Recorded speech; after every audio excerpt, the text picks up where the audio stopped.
Infinity War. You're welcome. Sorry, I should. We just started so that Spoiling you missed the biggest spoiler, so it's fine. Okay, not saying anything else. Just, I was going for a feel-good movie with my kids, and it was not that. No, it's not. You should have asked. The next one would be.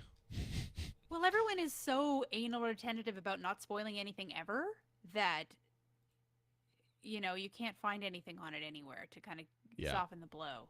Yeah. And me and my son were just looking at each other as the credits started to roll, going, "That's how it's going to end?" Yep. Yeah. I'm gonna put a link in the show notes in a minute if you want to watch something. Have you ever seen the channel How It Should Have Ended? Oh, those are hilarious. Those are hilarious. The How one It with Should Have the Ended. Lord of the Rings is the best thing. That's like one of my favorite videos on the entire internet.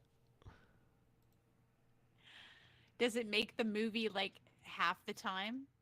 It basically does the entire like movie or trilogy or 7 set or 9 set, depending if you're watching Harry Potter, of like content in like less than 5 minutes.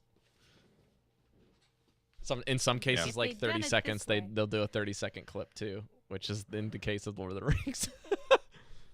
We should have done this at the beginning. I'm physically upset at the moment at that movie. I walked out feeling physically upset. Channel your tilt. My stomach hurts. My wife and I didn't see it for a long time because my wife was like, I heard this is the last movie that Robert Downey Jr. and Chris Evans are making, and they're the only ones that are Iron Man and Captain America, and if they die in it and then they don't come back in the sequel, I'm going to be mad. And I'm like, would Marvel do that? Would they? They did say this is the first movie where the bad guy wins. Yeah, it's like their, what is it? The Empire Strikes Back? Yeah. The middle movie where, like, Han Solo's encased in carbonite, and that's how it ends, and you're like, what? Spoilers! 10 years old. Just kidding.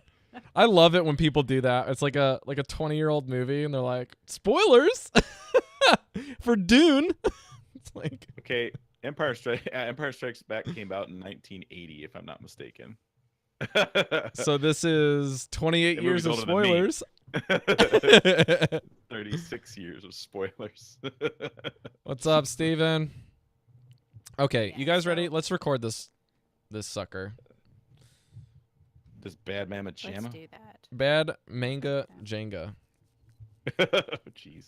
That's all I have. That's all I got. I'm gonna try and stop my plosive. Oh, are you telling me that you don't have any more stuff than that? What? Vader is Luke's father? I don't know if it was because I was there with my kids, and so while I was watching it, I was like seeing it through their eyes and being concerned about how they were going to feel about things that were happening and things like that. But it just hit me more probably than it would have normally, and I was not happy. I was not a happy camper. I'm not a happy camper. Yeah. But it is what it is. Okay, let's clap. You got clap along if you feel. Okay, there we go. Thanks. What's his face? Pharrell.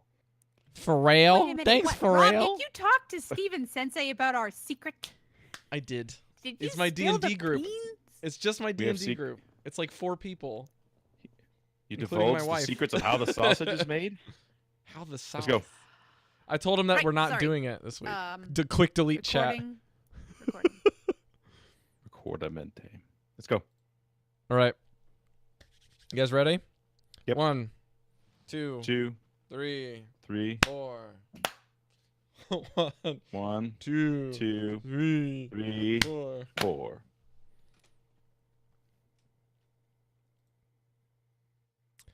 All right. I need to grab the sound and we'll get going. Here we go. 3, 2, 1.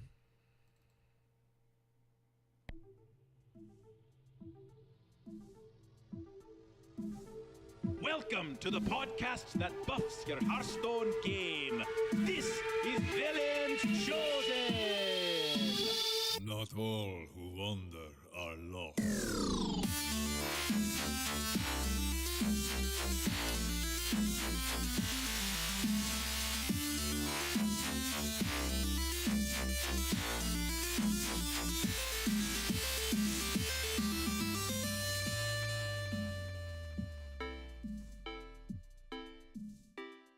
Greetings, visionaries. Welcome to Velen's Chosen. This week, 149 of the episodes and the show itself. We're doing more Boomsday. And this week, we got some weaponized pinatas in the house. And boy, am I ready to talk about missile launchers and mechs and elementals and craziness with my good friend and yours, Eve Martin, fresh off of movie spoiler territory from watching Infinity War. What's up, Eve Martin from Canada? How can I even say anything without being spoilery? My stomach hurts. This is what I told them as soon as I got out of the show. I'll just tell you that. My stomach hurts. Thanos gave you an ulcer. Yeah. I don't feel so good. Grant coming in from Texas. What's up, Grant? Yo, just trying to talk Eve down off the ledge here, saying it's not as Helping bad her as you channel think. the tilt. So message me. My wife wants to know if Chris Evans is going to be in the next Marvel movie when he, Captain America saves the world again. So I need to know like what the plan is because I don't have time to look up that stuff up. Need to know because I want to watch the next Marvel movie with her. Alive. Yeah, but she wants to see Chris Evans be the hero that everybody needs. So It's definitely she something. doesn't like going to movies. She doesn't like going to Marvel movies without Chris Evans in them, man. And I'm gonna have a hard time convincing her to pay the Chris theater Evans. price for the ticket. Well, guys, I need it's to good see to have some you like back. happy cards, some like good things. I need you to cheer me up because right now I'm kind of down in the dumps. Well, the good news is the Fire Festival's ending for our crippling depression, so we can have less gold for the expansion after this. I'm just kidding. We have the Hearthstone news coming in hot and bothered this week. We have Ragnaros with his good friend Ahirun or whatever it's called. I can't even remember the name of the Frost Giant guy, but basically the Tavern Brawl is a double header that Big Priest loves to kill. I was very fun to find out that I could play my good old friend and yours, the Lich King, and resurrect and all of the resurrection spells for a lot of fun with this Tavern Brawl and get double gold. The final Boomsday reveal stream is on August 1st at 10 a.m. Pacific Daylight Time. And this will be no longer the Bro 9 stream, but rather the Mike Day 9 Danae.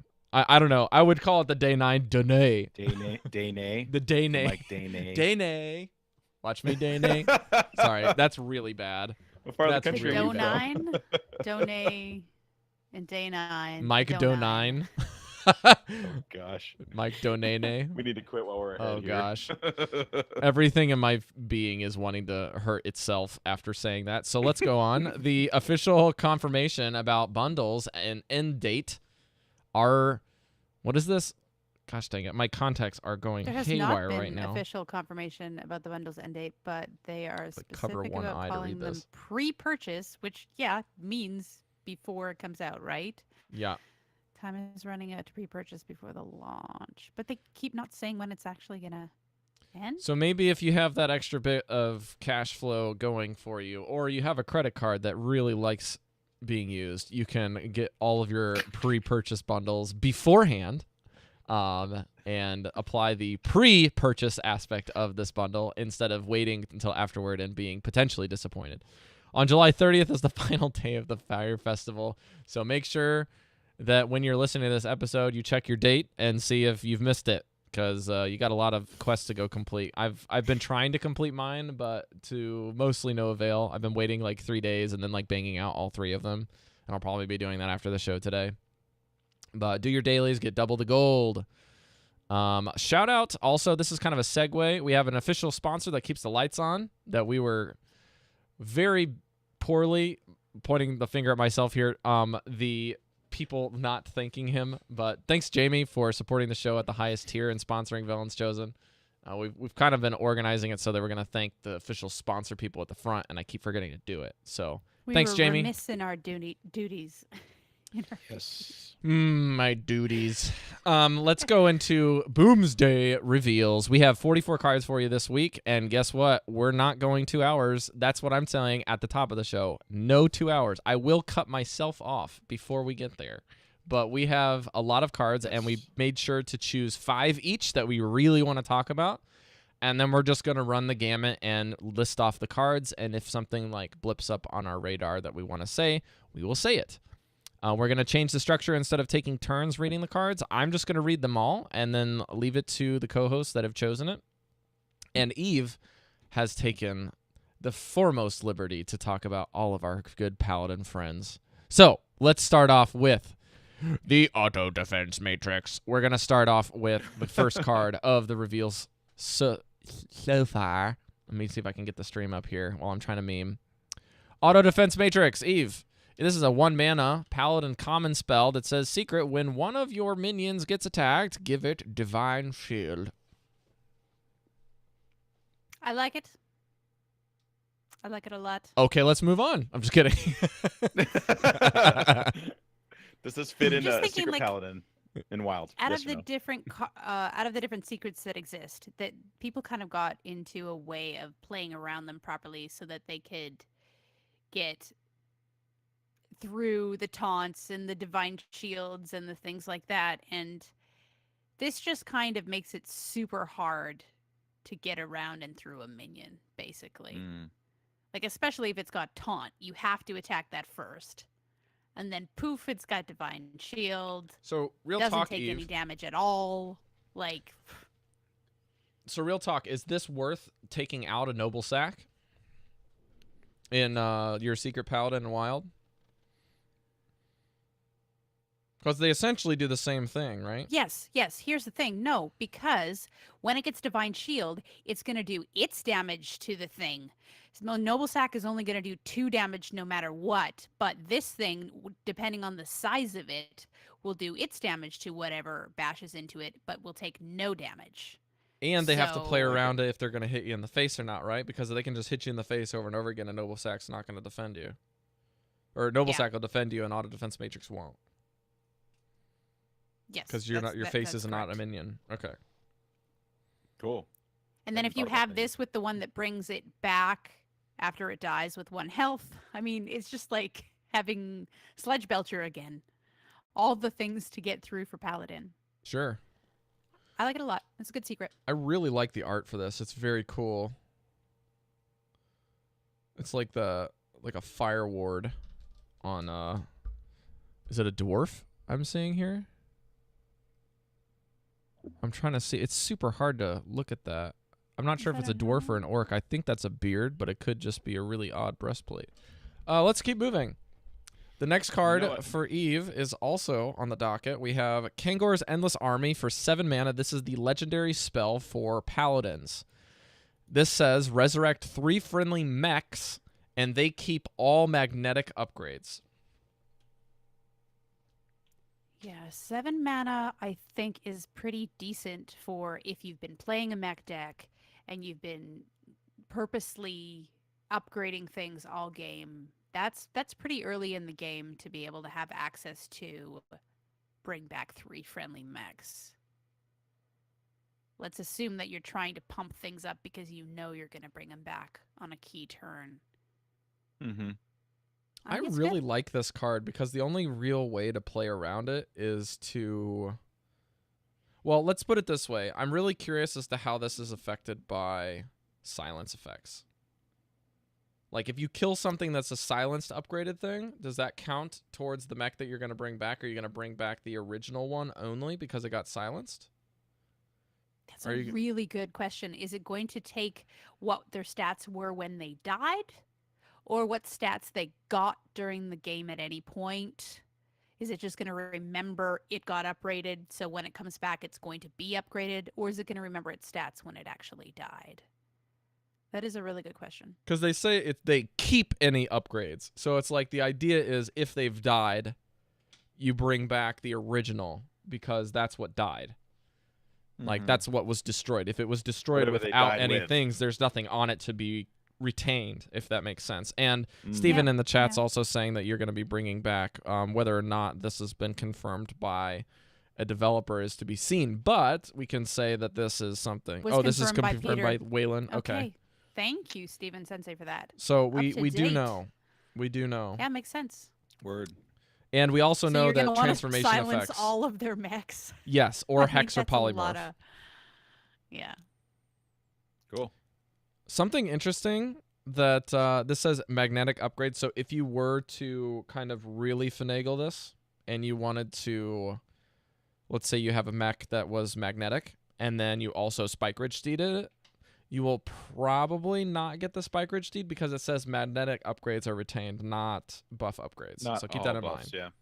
Yeah. So that will be, spike ridge seed, kings, blessing of might, all of that stuff. Very specific. This card is one of the coolest stuff that I think we've seen, to be honest. Yeah. Like, I can go with that. it's a very flexible it seems card. like very specific coding. I don't know anything about game developing, but it just seems like it's an interesting way to make the cards work, and I didn't know that they could be that specific about it. So This is definitely something on my watch list to see how this pans out, because this card could be pretty much anywhere on the gamut as far as usefulness and fun in the same conversation. You know what I mean? So let's get on to the next one. I like bringing things back, but it's not going to be ridiculously overpowered like Control Priest can get. It's really I specific. think it's just going to be like value bodies, value mechs, and then on turn 7, you can bring 3 of them back. So it doesn't seem like it's going to be too crazy, but just really good value for Paladin. The next card is something we talked about last week without knowing that it was going to be a card, but predicting that it would be, is the Deadringer. It's a 2-mana priest card that is a 2/1 mech. Death Rattle, draw a Death Rattle minion from your deck. And it looks really cool. I guess he is just a henchman. I mean, I thought because he was in the video that he'd be like a legendary, but he is just kind of Dr. Boom's henchman, so he's a common. He's a 2-mana. Draw a Death Rattle minion from your deck seems really good. It's like a very specific version of Loot Hoarder, right? Yep. Yeah, basically it's Loot Hoarder for mechs and Death Rattle, but it's a little more versatile than just any mech card. Quest Priest loves this card, man. I was just going to say, Quest Priest is going to love this. Quest Priest is almost good. You know what I mean? It's close. Yeah. It's close. It's close. It's like always been that way. You know what I mean? It's like always just been just under for like highly competitive. I feel like it's always had a spot that you can play. It's just not like, high legend type material. All right, let's keep going. Reckless Experimenta. 5-mana priest card with the epic tag. It has 4 attack and 6 health with Death Rattle. This is not a Death Rattle. It says the Death Rattle minions you play cost 3 less, but they die at the end of the turn. So very intriguing condition at a fairly manageable cost at 5 mana with a decent body and staying 6 power. is a decent amount of health. So people have been talking about eggs in association with this. Put this down and then see how many eggs you can put after it and immediately have your bodies pop out. And cubes. Is there anything else that sounds really good? Cube the eggs. Cube the eggs. Like real cheap. Goodness. And have a big board of stuff. Could be good. That's true. Could go in that might give you a little bit more board centric kind of a play. Better board centric play. Because your cubes cost 2 mana with this card. Yeah. Minions you play cost 3 less. A 2-mana cube is pretty crazy. I could do stuff. At the end of the turn.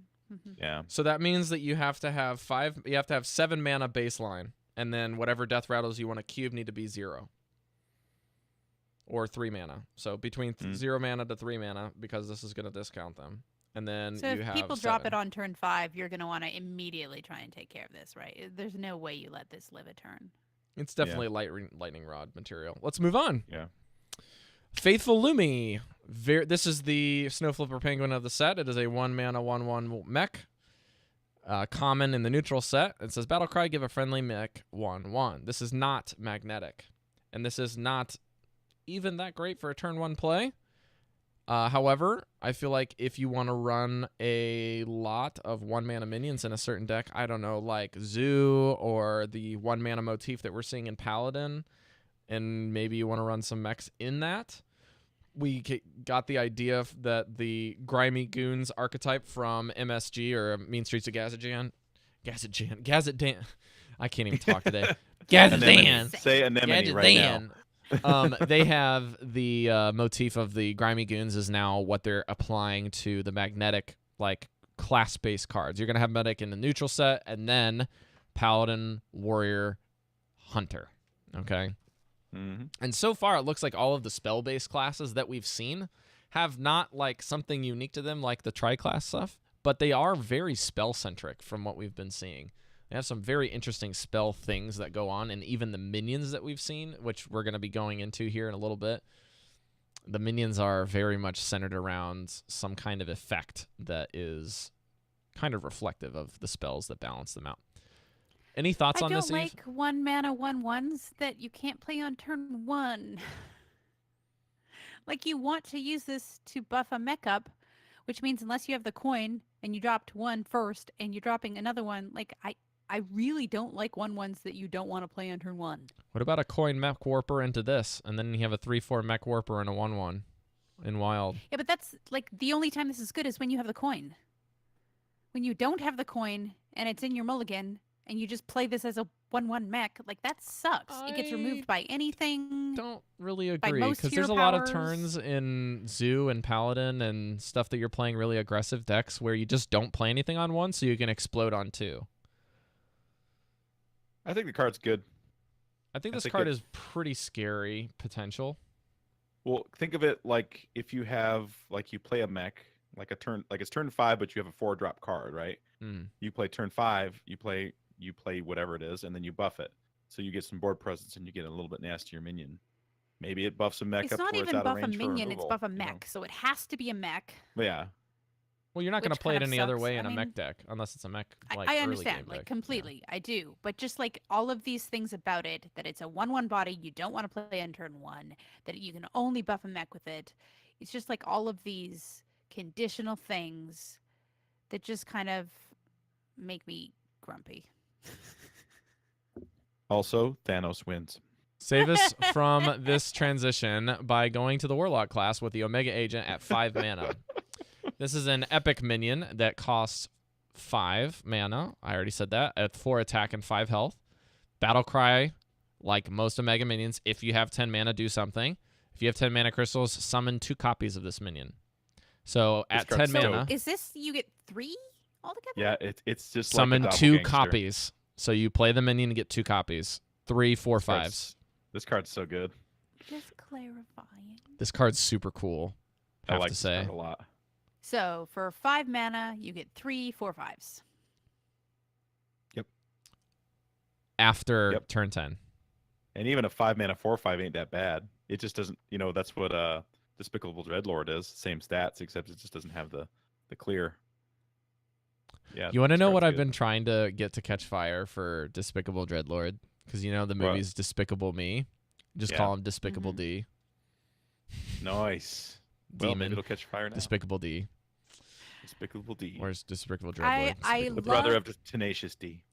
I love the concept of Omega, of when you feel bad in the late game, drawing a card that's just like, and changing it into a card at 10 mana that's like, this is now better. This is now worth playing after turn 10. I just love that concept to death. So I'm pretty interested with Warlocks because we have seen, I think of most of the classes, this is one of the classes that we have seen the amount of total cards yet. We're also currently at about 45% of the total set right now that's revealed as per this episode.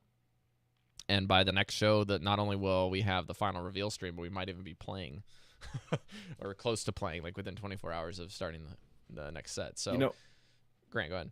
Let's just say the only question I have for this card is because this is what you do. I was trying to figure out what archetype of Warlock that this card plugs into. And I'll be honest, because so many of the Warlock lists are they're getting more airtight, I guess you could say. I'm kind of excited to see that this card might open up possibilities for a different type of mid-range Warlock or a different type of archetype of Warlock that we just haven't really seen much of. Yeah, that's a good point because this is not... This is the Omega concept is really cool to me.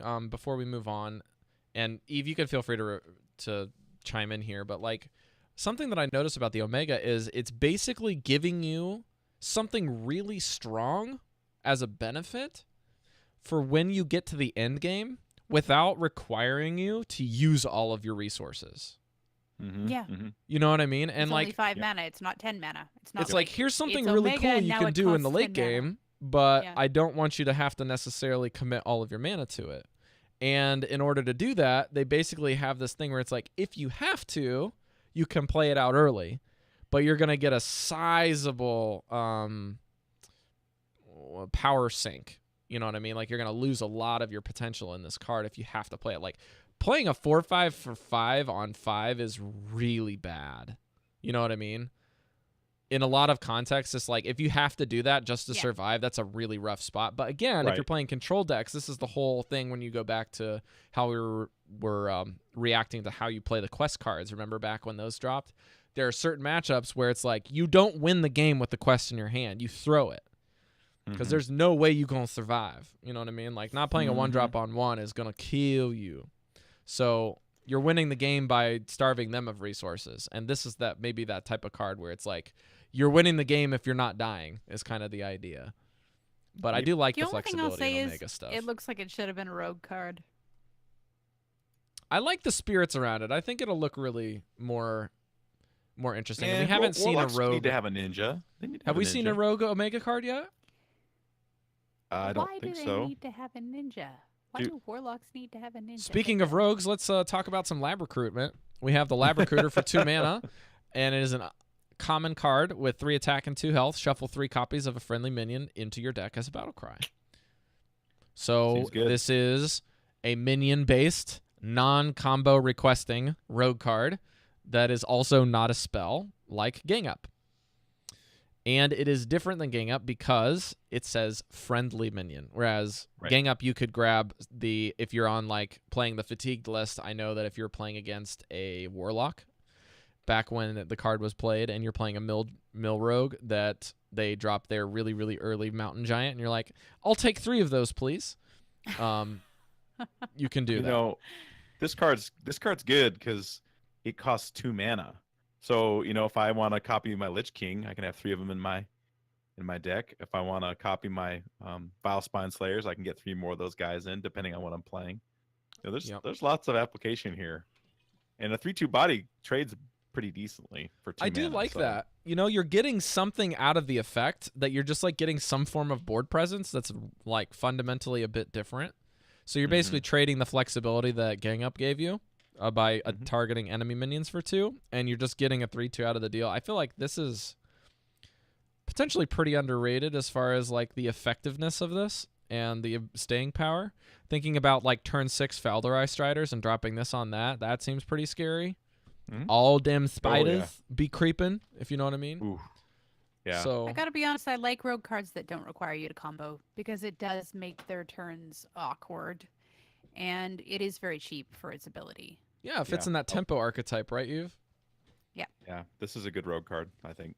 Next. It's good. Also, Grant, please be sure to reference this card when we get to the Bunny Hopper card, the Pogo Stick. Hype. Yeah. All right. Yes. We have probably our favorite card ever, Weaponized Pinata.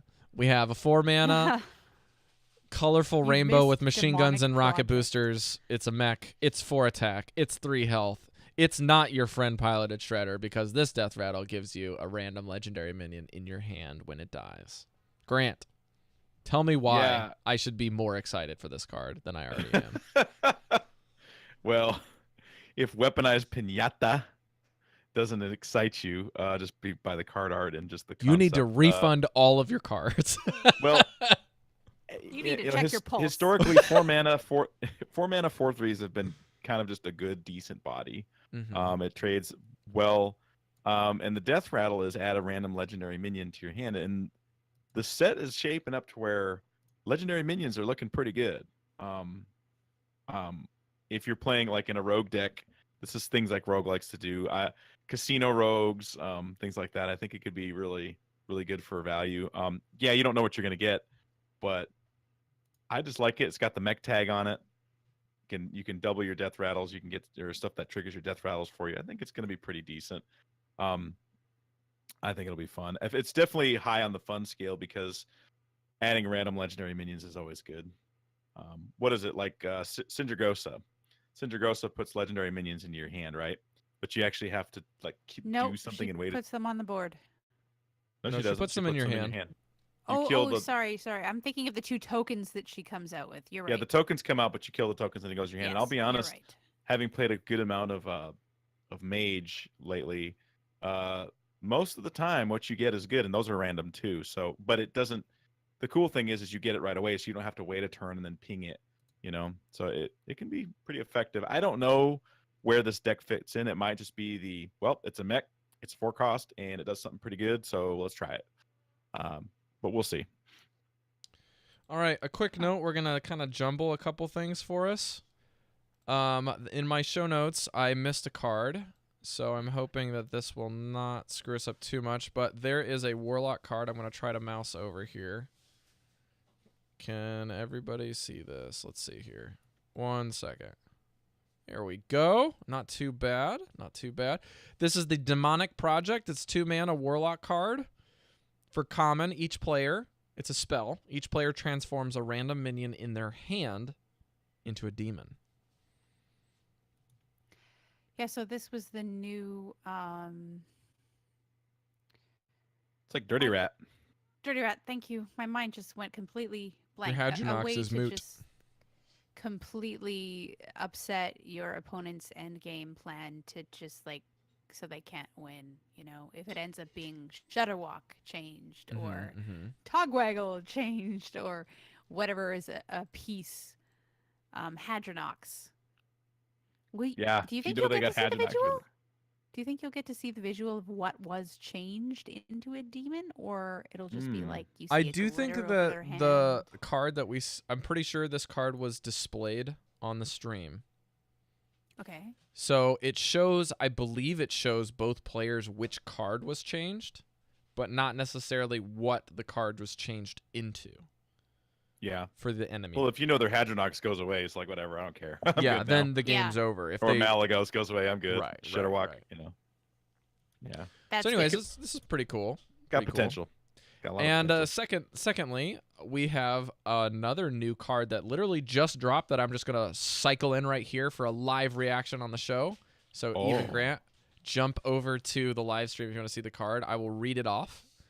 It is a 3-mana rogue weapon that is rare called Necrium Blade, and the base or the hilt of the blade looks like poison is inside of it, and the glass is like extending into the blade itself. It's got a green R around it and says 3 attack, 2 durability. So it's like Shadow Blade as far as the 3/2 reference. Yeah. And it says Death Rattle, trigger a Death Rattle of a random friendly minion. So when this blade breaks, you get to trigger a Death Rattle that's on the board on your side. Is this the same stats as that hunter weapon that everyone loves so much? Eagle Thorn Bow? Eagle Horn Bow. Yeah. Eagle Horn Bow, isn't it? Eagle Horn. Is it Eagle Horn or Eagle Thorn? I can never remember. Is it 3 for a 3/2 for the Eagle Horn? Yeah, it's 3/2, but you can... Eagle Horn. Yeah, with the cool secrets, thing about it, but this one triggering a Death Rattle. I like it because Rogue doesn't really have stuff that does this, that triggers Death Rattle without the minion having to die. I'm down for trying it. I like it. This should be sweet. Needs good timing, but yeah, you can definitely set that up. I'm going to look at the other class rogue cards right now before we get to the rest of them that we have been able to talk about. But the legendary allows you to... Okay, well, Grant, we'll revisit Necrium Blade as an idea when we talk about Myra Rotspring. Okay. I got you, fam. And yeah, that's about it. Any of the neutral stuff so far is all of the Death Rattles that we have to deal with. But being able to set this up and like this have counterplay to oozes and whatnot and being destroyed, as well as setting this up before you have 2 turns to turn 5 on curve, and then you can cube something, seems pretty cool. Yeah, definitely. Okay. You're just sort of like, do you really want to break my weapon? Because if you do, well, that the idea is that you have to make sure that you clear the Death Rattles and trigger them, and then kill the blade. So this has lots of cool stuff that have to do with the weapon. So I'm gonna go back to the Pinata and advance 1 stage. Unexpected results. 4 mana, epic, mage spell. Summon 2 random 2-cost minions. Improved by spell damage. So I had a lot of talks with some friends here. This is a 4 mana spell for mages. And the improved by spell damage improves the cost of the minions, but you still only get 2 of them. So if you have +1 spell damage, this is summon 2 random 3-cost minions. +2 spell damage, How much summon does Doomsayer cost? 2.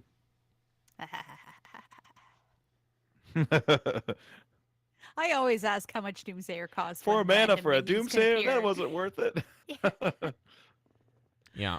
So that is what do you guys think about you have this? to have a spell Yes, if you have a spell damage minion on board, it increased the cost pool, not the stat pool %, right? So you get 2 3-cost minions. So if or I have 2 Malagos on board, I get 4-cost 2 minions. 7-cost minions. Oh. Which could be Yeah, bad. and you 7 have is to a really wait a bad couple pool. turns to get I'm that. sorry, but 7 is like a real bad pool of mana cost. I speak from experience with Evolve and Devolve. Yeah. I think the magic Really number is +3 spell damage, right? Get 2 5-mana minions. 5 is pretty good. 4 4 is would be actually okay, really too. decent too. Like 4 has a lot of good value and good death rattle and good like ability minions. Yeah. But 4 and 5 I think is pretty decent. Has potential. Okay, I'm gonna announce this next card and step away real quick. Something's going on in the back, but oh gosh, it's Dr. Boom. Let's go back here. We're gonna go one more and then I'll come back. So we have Omega Medic for 3 mana. It is a rare minion. It has a battle cry of if you have 10 mana crystals, restore 10 health to your hero for 3 mana, and it's a 3/4. Wow, this is crazy. Grant, tell me how I can heal my face with this card more. This card is awesome. I mean, It is only a priest card. It's not a neutral. Otherwise, we'd all be like freaking out. Yeah, if it was neutral, I think people would just unsub Hearthstone. 3 mana for a 3/4 is just good in vanilla stats. Never mind the healing part. Like if you could just take that away, 3 mana 3/4 is a solid. We call it the spider tank body. Interestingly enough, spider tank was a mech back in the day. Battle cry if you have 10 minutes. That's so good for priest because we can't really talk about some of the other stuff, can we? Zetalot literally lost his bacon over this card. Let's just put it that way. Yeah. Well, here's the thing about it is that it's so cheap. It's cheap. It gives you a body. It gives you 10 health. And it's only cheaper than movie 3 popcorn. mana. Well, How much was Healbot? Well, because one of the things that a lot of people 5. one of the things people don't think about with cards is that sometimes, like for example, if on your turn you have to choose between healing or clearing a board, that sucks because sometimes if you pick wrong, they might have burst damage. You know, it forces you to play Hearthstone differently. But if you can do Psychic Scream and then follow up with healing, that's great. Now, you I have a random you question survive. regarding this card. For priests, do they have a main? So I know that they can like steal cards from the enemy. They can Benedict enemy decks. They can do all kinds of crazy stuff. But can you put this card back in your deck, or can you grab other ways? Because I'm thinking of Omega Medic decks that, or I'm sorry, rather like a rushing of the death rattles to get your quest finished, so you can go up to 40 health. Then you're running Omega Medics on top of that just to heal. It's kind of like a fatigue-proof deck. And then running like Baleful Bankers and throwing these back in as a copy. What does the Coffin Crasher do? Doesn't he put a copy back in your hand? I believe when he dies, he summons a Zola. Death Rattle minion from your deck. But you can Zola this. You can Baleful Banker it back into your deck. I feel like Baleful Banker might even just be better. Like, think of a scenario on turn 5 where you just need a minion. You can just, like, drop this down, Baleful Banker, get it back into your deck, so later on you just get a free heal for 10. And you go 1 card up for your draws. Yeah. So that you're not, like... Because, I mean, you're going to be cycling a lot of cards at the Death Rattle deck to rush getting your quest finished. This In card's... Wild, this card's with a good card. Bran is 20 health. Oh, gosh. And Late you game, can 20 play health it heal. because it's only 3 mana. Oh, man. This card's really exciting. Ooh, this card's intimidating. Talking about exciting cards, let's go over to Mage where we can be more disappointed at 7 mana. We have the Astroman Sir, who is an epic card at 5 attack and 5 health that says Battlecry, summon a random minion with cost equal to your hand size. So not we don't like this 'cause card. it's so random, right? This Like, card there's was too many random things. not translated immediately. So when I first saw this card, I can't remember who it was that posted. It might have been Hearthstone Top Decks, but they posted this card with the name tag of "Not So Spiteful Summoner." Right. And I love it. I called this the Spiteful Summonee, like the one that the Spiteful Summoner summoned and was disappointed for 7 mana, basically. You know, this is an interesting card because this card, I'm thinking big spell mage. Mm-hmm. Okay. They usually have a mitt full of cards. You have a mitt full of cards, and 7 is a weird turn. The only thing you really play on 7 is Flame Strike. Flame Strike, and a lot of decks. That slot is sort of flexible. There's things you can leave in and leave out. Like most decks only run 1 Flame Strike, or a lot of them only run 1 Flame Strike. You can run 2, but the list I've been seeing have only been running 1. So if you subbed out one other thing, maybe you want a minion. You know, you can get 2 bodies on the board depending on what kind of meta you're dealing with. It has potential. I feel like this card does have potential. Yeah. I mean, a 5/5 body is not that bad, and let's not forget. What was the body on Bone Mirror? Was it a 4/4 or was it a 5/5? 5/5. It's a 5/5. So a 5/5, and it 4/7 when it basically buffed a minion. That was pretty bad, or that was pretty crazy. So maybe 5/5 plus a minion. You know, 5-6 cards. If you have 5 or 6 cards in your hands, it's not that bad. It's pretty good. Yeah, but the pool is so big. Like, I love random effects. I'm the first person to say they're cool. I love Devolve Shaman to death, but this kind of thing that you cannot know how many cards you're going to have in your hand at any given time. You can't count on that. And then whatever you could get out of this could be detrimental to you, could be game ending to you. Like, do you want to take that risk just to get another body for 7 mana with the 5/5? Well, have we ever I love the explored flavor, Minion but I don't Mage? think it's going to see play. Have we ever explored the Minion Mage, like back when we had Arugula come out? You know, there was we had the Archmage Aragal. You can fill up your hand with 3 cards if they're not minions. Pretty early on.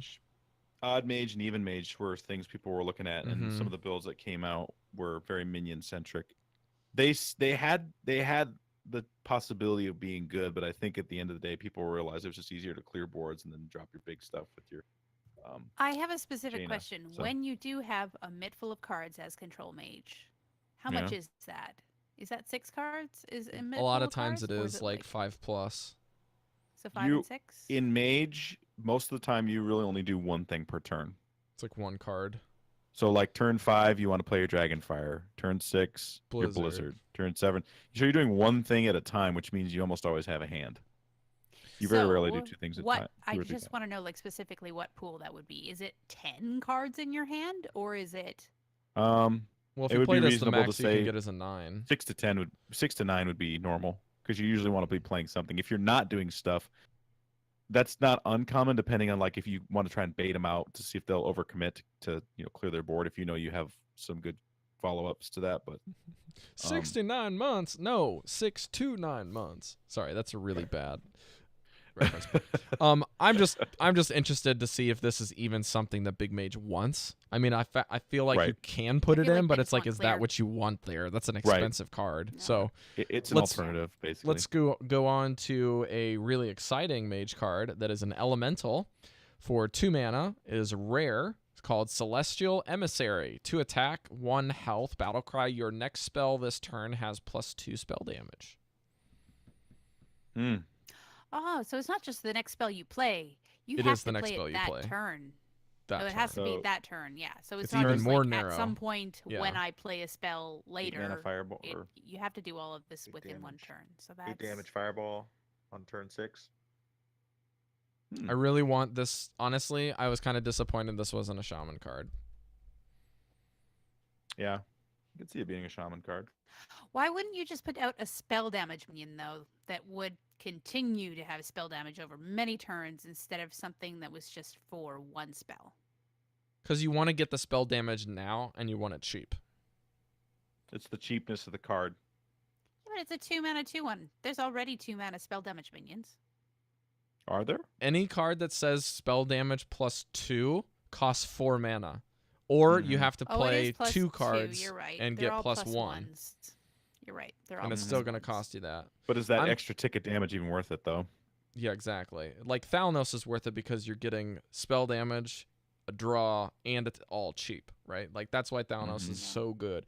This card is kind of viable in that space for decks that really want to use Thalanos and maybe not necessarily want to draw cards. Like maybe this is just a little bit better than Thalanos if you're including it into a big mage. You don't know. So yeah, I think this is cool. Let's keep going. Got lots of cards. Cloning device for priest, of course.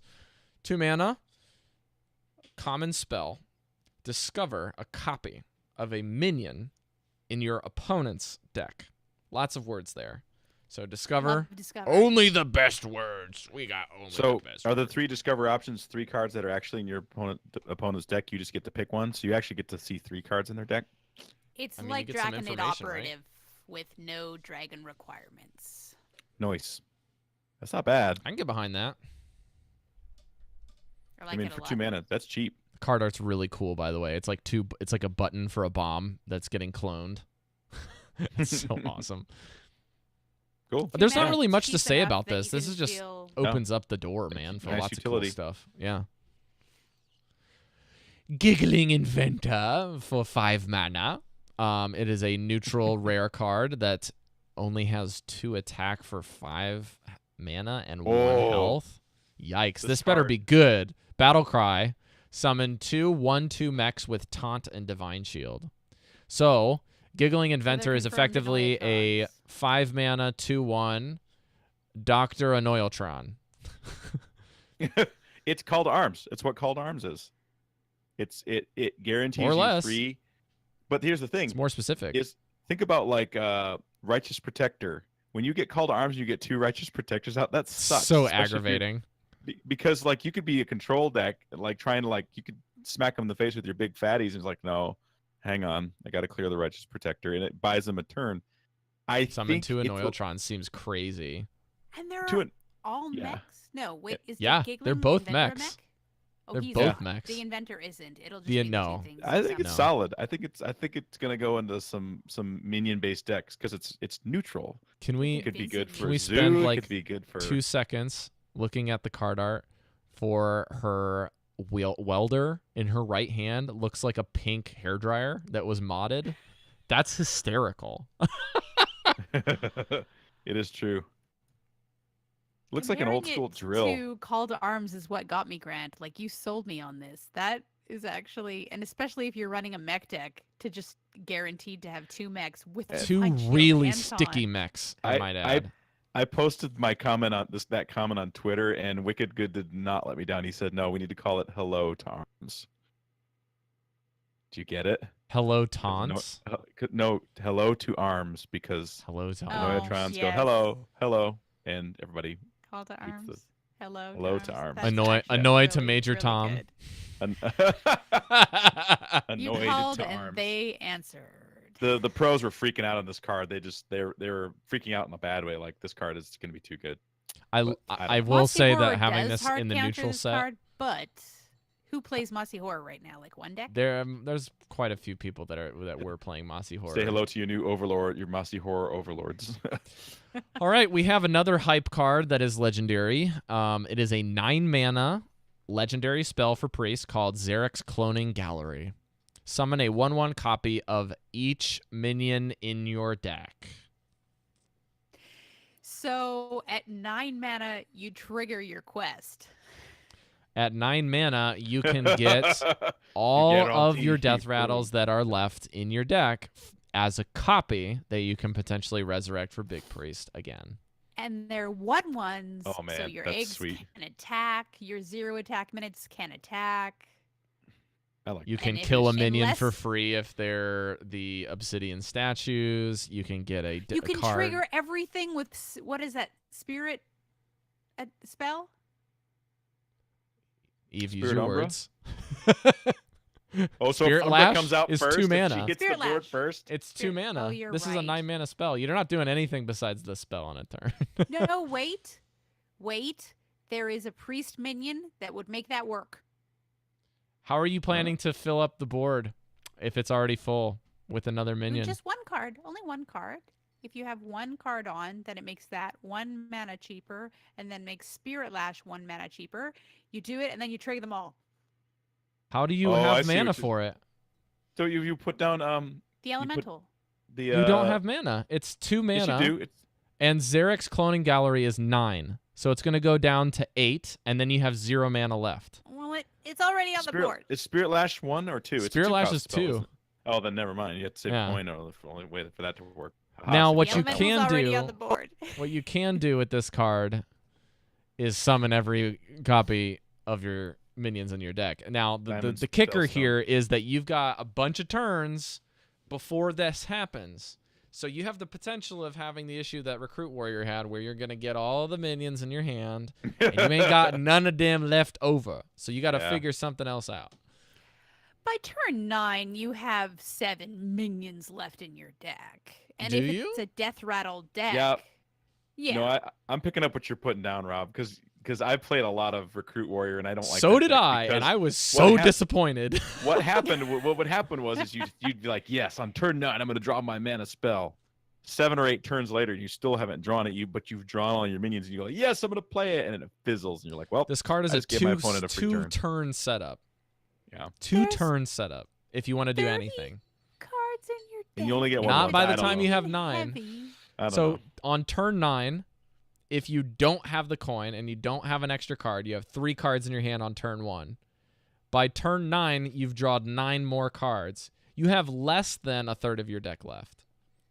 And especially if you've drawn any cards by turn 9, then you have closer to 15 cards in your deck by the time you get here.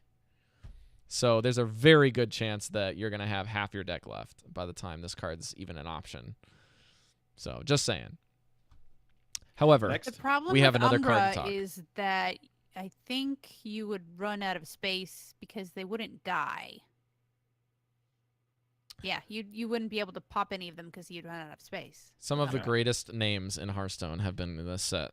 And the rogue cards are ceasing to amaze me. Because they're never ceasing to amaze me. At 4 mana, there is the Blight Nozzle Crawler.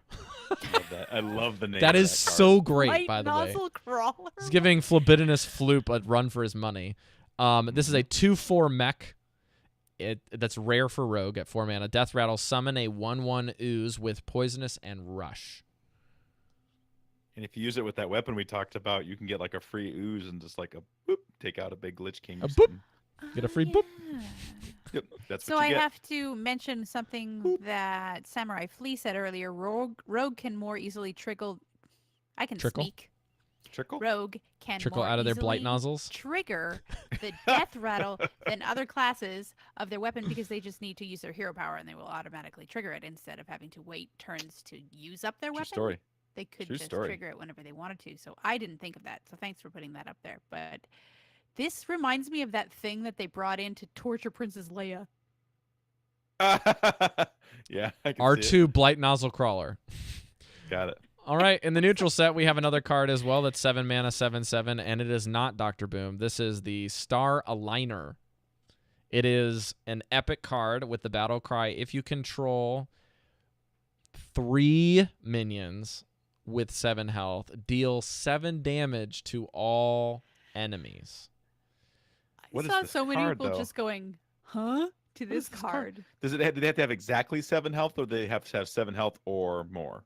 No, it says 7. It says 7. That's so specific. There's a reason this card is called Star Aligner. What if they're no longer at 7 health because they've taken damage and they're at 5 health? This card's effect is going to take effect less than the amount of time that you're going to actually get out and get up at the right hour to go see 3 blood moons in your lifetime, because that's not going to happen. They need to rename this card a Cold Day. It needs to be a Cold Day. This is what depression looks like. Snowball's chance in. Yeah, Snowball's chance. All right, so I'm going to go back in our cards here because I skipped over your good friend and mine, Dr. Boom, Mad Genius. I am covering this card. So shut up. I'm just kidding. This is the card I want to talk about. This is the best. Grant and I were talking in the pre-show about how the art is really, really different for this card.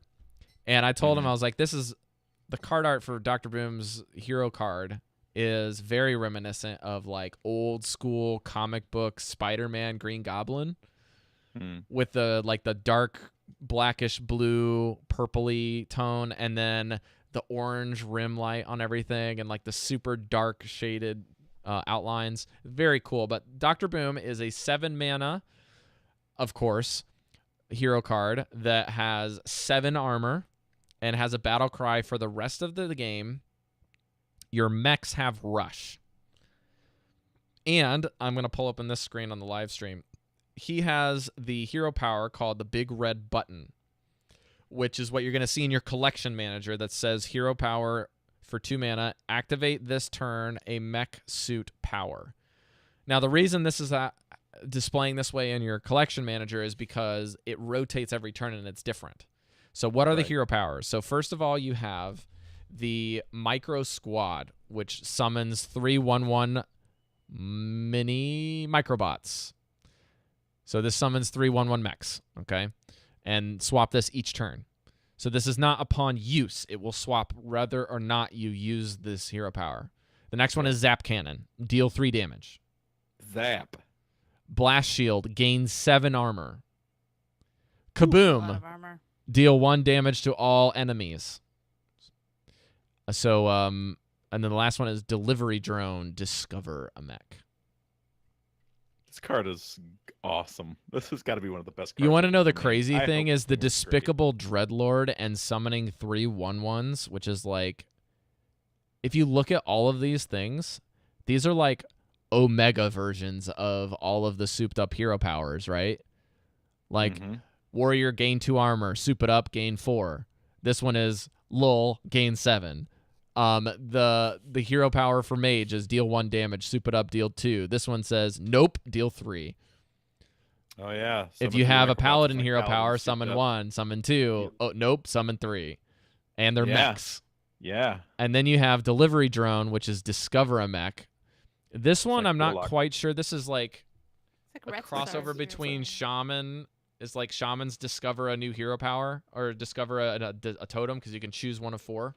This one's Warlock. discovering a mech. Now, it won't summon it. It'll draw it. So just keep that in mind. Right. And then Kaboom is like the Garrosh Death Knight hero power, but it only hits enemies. So more like a Despicable Dreadlord effect. So you have 2 options. You have 2 options with this card, folks. Buy the expansion pre-release and pray to the gods of RNG that you get this in golden, or you craft it in golden. Those are your 2 options this set. Because this card's going to be tight. I'll be honest. There's 3 cards I've considered crafting in golden. And this one, is one of them.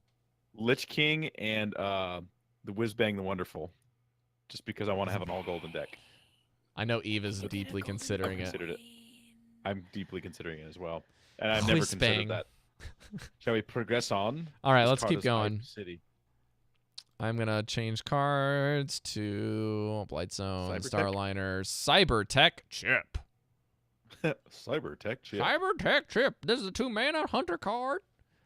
It looks like they're trying to take Huffer and insert him with some kind of disease. It says give your minions Death Rattle, add a random mech to your hand. Poor Huffer. Rip Huffer. Press F to pay respects. Blame Thanos. Blame Thanos.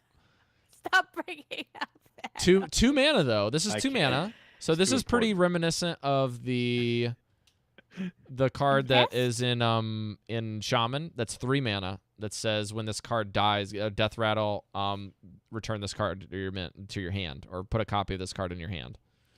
But Hunter it's has similar to one that's Infest. That's when they die, you get a random beast.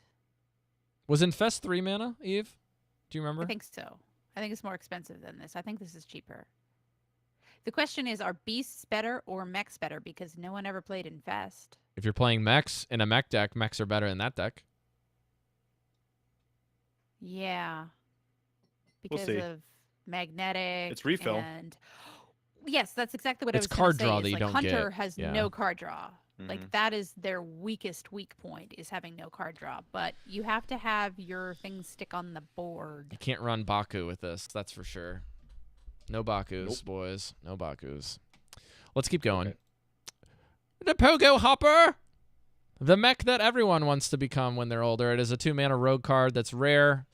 2 mana, 1 attack, 1 health mech. 2. Battle cry, gain +2/+2 For each other Pogo Hopper you've played this game, this works with bounce effects. This works if you've played one before. And this works after it becomes a 4/4 with the Crystal Core Quest Rogue. Pretty excite bike, if you might ask me. This card is really cool. Really cool. Grant, you wanted to talk about this card. Yeah, because was it Lab Recruiter? Was it? Yeah, Lab Recruiter. What is it? So Lab Recruiter is 2 mana, cheap. Shuffle 3 copies, yeah. Shuffle 3 copies, and you build a deck that's just like it wants to have spiders and bunnies. You know? Ooh, spiders and bunnies! Oh my! Electric Draw bunnies. through your deck, and you get mechs and bunnies. Yeah. And spiders. I mean, there's some potential to run some cool like tokeny rogue decks. This deck, this card could make Quest Rogue good again. I don't want to say that. This is like a recurring Van Cleef. That doesn't require you to do everything on one turn. It's just like that's the whole game. Yeah. You can do this with you can do Baleful Bankers and Zolas, and like you don't even have to do Quest Rogue. You just play around with this guy. This is your quest. You know what I mean? Yeah. It could but again, it's a little bit more narrow, I'd say, right? Like on the off chance that you don't draw these 2 cards in the first 4 turns in the top 6 cards of your deck, you might be in trouble, right? I think you put it in as sort of like an aside. Like you don't make it the focus of the deck, because certainly I don't think it would be possible like to you win. said, I think it fits with Falderai Strider decks. It fits with Miracle. It fits with Quest Rogue. It's just a good tool. You want to play it with something else, like boom, turn 1. You know, like. I want to see this card in gold art, by the way, and I also am excited for the all of the crazy puns that we're going to be getting with flavor text. Yeah, that'd be cool. Ermerger Assembler. This is Omega Assembly is a 1 mana spell, and the Omega aspect for warriors. It's rare and says discover a mech. Pretty decent. Pretty decent. If you have 10 mana, keep all 3. Wow. Draw 3 cards that don't exist in your deck, and they're all mechs.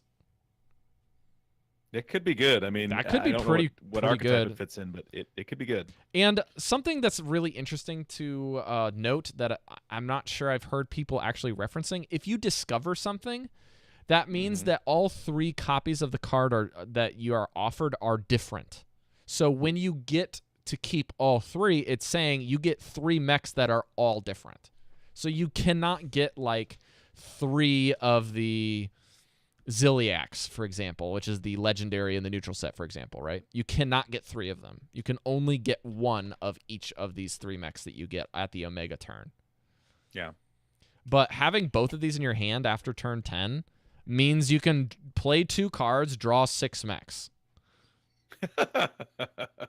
and still be able do you to realize do how other silly stuff. that is? And develop your board if you need to. The offerings are going to be higher for class mechs in Warrior. Right. Right. So what are those? That means we have currently Beryllium Nullifier, which is a magnetic 3/8. That's the Shroud effect. It can't be targeted by spells and hero powers, and it has magnetic. And then the Eternium Rover, which is which we're getting to in a little bit. It says whenever this minion takes damage, gain 2 armor, and it's a 1 mana. So you can get anything, right? You can get luminous, like the Lumin Light Bulb. You can get biggies. You can get fatties. You can get smallies. You can get meaties. I don't know why I'm using this. You can get a pinata with rocket busters. Pinata ease. Missile launchers. But cool fun fact when we get to the legendary spell is this works really well on the same turn. 10 mana. Like you have 3 mechs in your hand now, and you just play the boom ship, and boom, there's 3 mechs with rush. That's pretty crazy. Let's keep going. We'll talk a little bit more about this card when we get to the boom ship. Gloop Sprayer, 8 mana, 4/4 for Druid. That is common. Battlecry, summon a copy of each adjacent minion. So think Direwolf, that's adjacent. Cards on both sides, get a copy of them. And it's 8 mana. Eve, with your infinite Druid knowledge, what do you think? A lot of when they were trying to make Beast Druid work, there was that card that summoned a copy, 2 copies of Beast, wasn't it? But this doesn't have the requirement Menagerie that they Warden? have to be a beast. Menagerie Warden, yeah. Just... Any minion. What? I think Eve is getting delayed on her internet. I am. It's just going in and out. And try that out one more time. You target a beast, and it would get 2 copies. You would get 1 copy. Or just 1 copy? So this is better, and it doesn't have to be a beast. It can be anything. Yeah, I think it has a potential, especially like in a big druid deck. You know. Yeah, but what it does is powerful. If you had it seems like it's a little bit of a win more card though. You know, because if you have a big board and you got stuff you want to copy, you know, that's all right. Although, you know, if you have 2 minions on the board that are meh, and then you drop this for 8 and you put 3 bodies on the board, it's like a huge call to arms, you know, in a way. You know what I mean? Now, I'm going to say something that maybe you may not like, but I'm thinking this card is probably fantastic. And only if you even get 1 copy. Think of situations where you play Hadronox and you can't like do anything anymore and you don't have your other spell and it just sits there. You can copy it. If you have turns like with big stuff where you've like ramped, you have like a big minion on board like a sleepy dragon or something like that, and you're like, I think I want another one. And you don't have that card. This is just like 8 mana, here's a 4/4, and then I want another one. So you're getting basically whatever mana cost of the card you're summoning, or cards if you happen to have 2 of them. You're getting all of those stats and their mana cost for 8, and then you're getting an extra 4 on top of that as gravy. And this can also further synergize with Hadronox if you have like played pretty minimally. You've just drawn a bunch of ramp and you have Lich King. You can just like play Hadronox, let it die, get your Lich King back, and then play Gloop Sprayer and you get another Lich King. So you can just get 2 of those. Like, there's just a lot of potential this card has. I feel like it has a lot of options, even though it's expensive, with how fast you can ramp. Oh. Yeah. So, let's keep going. Crystology. We're back to Eve. Hopefully, things have kind of ironed out a little bit more on her end. Her internet is going a little crazy for us. This is a 2-mana paladin spell. It's rare. Says draw 2 1-attack minions from your deck.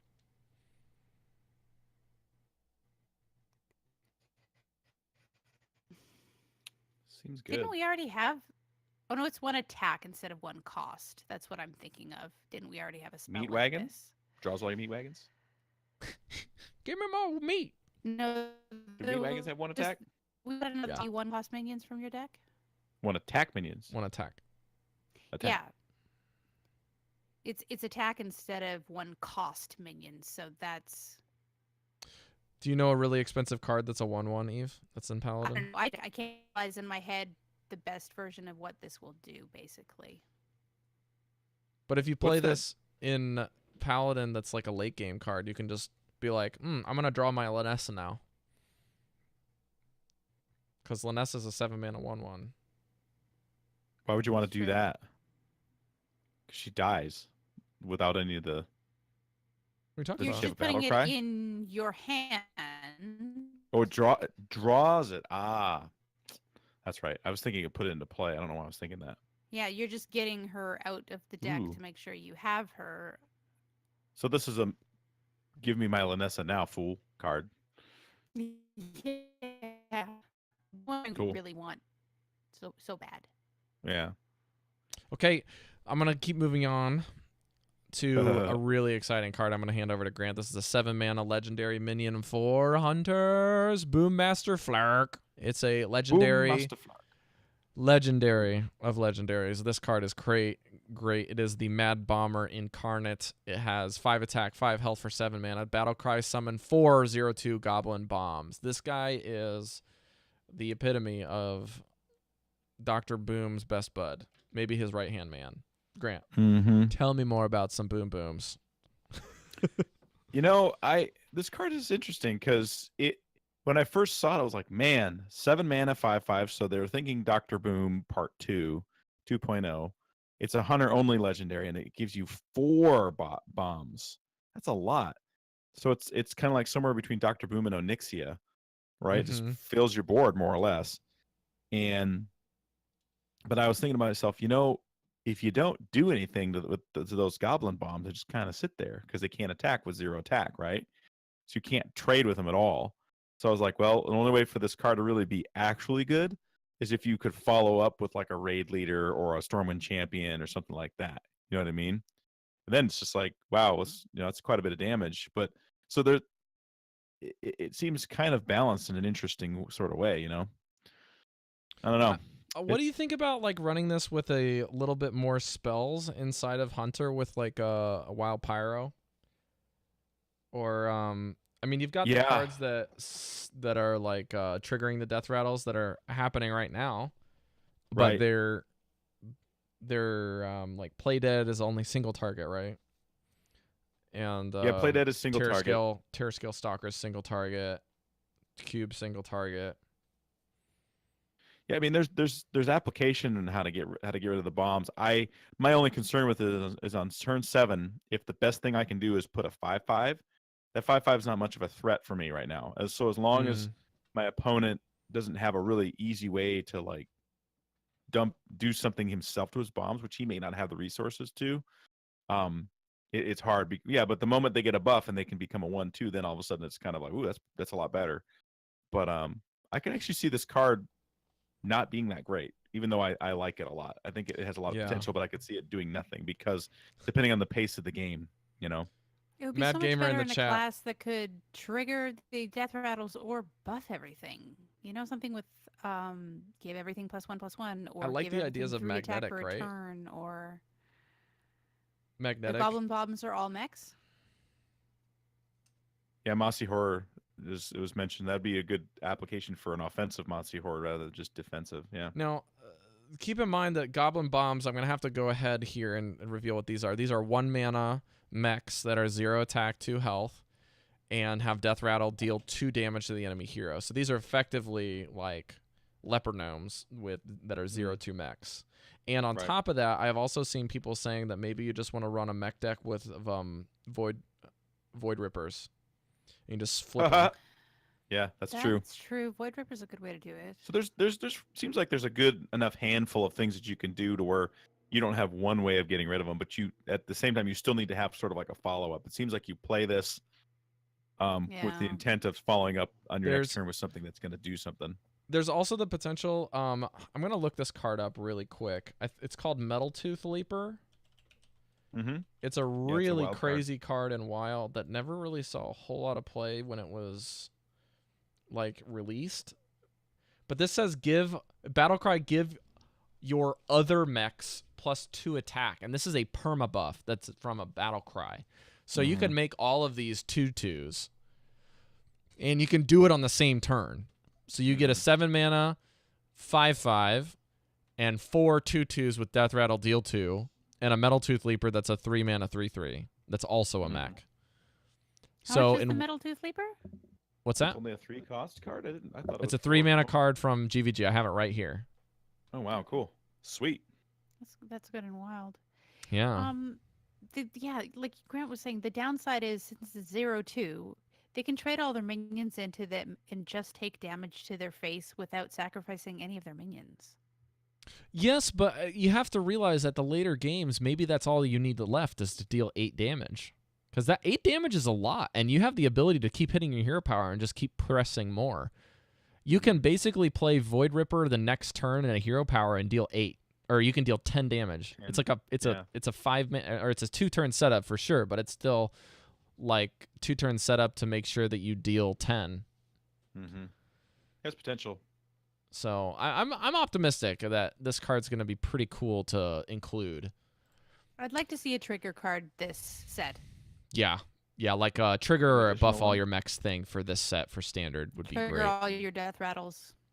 Right. Eternium Rover, 1 mana, warrior mech that has 1 attack and 3 health. Already, I'm sold. This card could read nothing, and I would be putting it in almost all of my mech warrior decks. Right. So what else does it do? Whenever this minion takes damage, gain 2 armor. So it's an armor smith. Except better. Except it's only itself. So Armor Smith is affected by giving you 1 armor anytime it Right. takes damage or any minions on your side of the friendly minions take damage. But this gives you, if it procs 3 times, 6 armor. And it's a mech, which means if you snowball this card to include magnetic cards on turn 2 and on turn 3 and on turn 4, this thing gets bigger and bigger and bigger. You're gaining armor every time you're trading with it. I think this card is one of my favorite cards that we've seen, period. This is putting like a tempo mech warrior, like basically giving them a chance. Because you can run this with Town Criers, and you can draw rush minions, and like thin your deck down to get Dr. Boom, and then just like start punching things with rush. And on top of that, this card, Town Crier, a bunch of the rush minions, Zilliax, Dr. Boom, and a whole bunch more cards that we've seen, including the magnet card that's a 3/8 with Shroud. And Shroud meaning that it can't take damage or from spells and hero powers. All of those cards are odd. Targeted. They're all odd.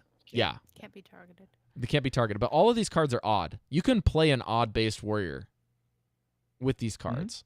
Yeah, it sounds good. Gonna be a strong card, definitely. So 1-drop card with 3 butt. Yeah, with that. I don't know what else to tell you. I'm just excited. All I want to play is warrior right now. Yep. Okay. What's next? Mechanical Whelp, 6 mana 2/2 mech. It's in the neutral set. It's a rare, and it has the death rattle. Summon a 7/7 mechanical dragon. 6 mana for a 2/2 is rough. So Mossy Horror doesn't like this card?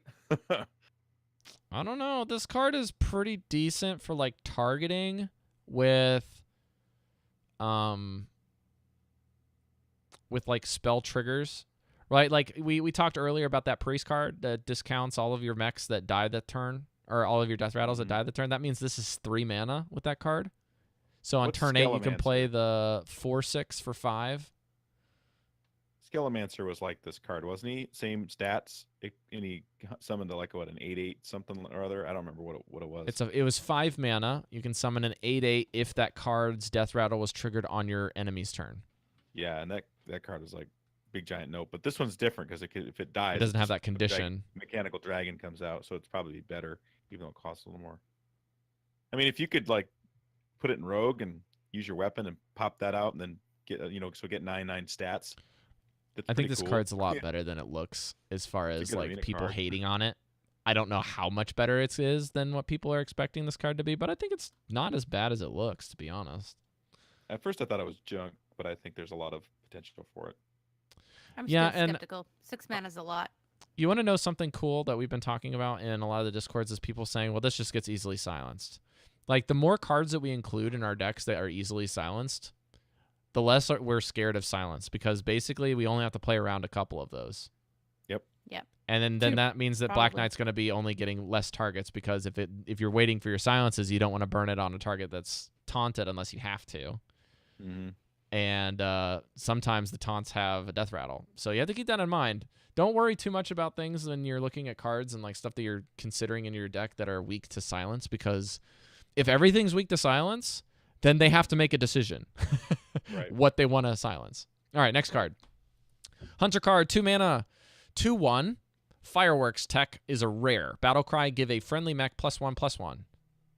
If it has death rattle, trigger it. This card is triggered by death rattle. What's that? Does it have to be a mech to have the death rattle triggered? Or can it be? Yes, it looks like it needs to be a mech. Yeah. So maybe they should write the word "and" then there, and if it has to associate that text with the mech tag. You mean I think it's fine to have less words, to be honest. I honestly don't think you'll be able to target it unless it's a mech. Ah, that would make sense. That's smart. Cool. I like it. Seems like it's very cool. Lots of fireworks. Eureka! 6 mana shaman spell. It is a rare. Summon a copy of a random minion from your hand. It's gonna be good. That the ancestor was it Ancestors? Ancestors Call, GVG, 4 mana. Summon a random minion from both players' hands. Saw some play. This is Control Shaman, boys and girls. Control Shaman. This is and just another tool. the fact that it's 6 mana is like for free.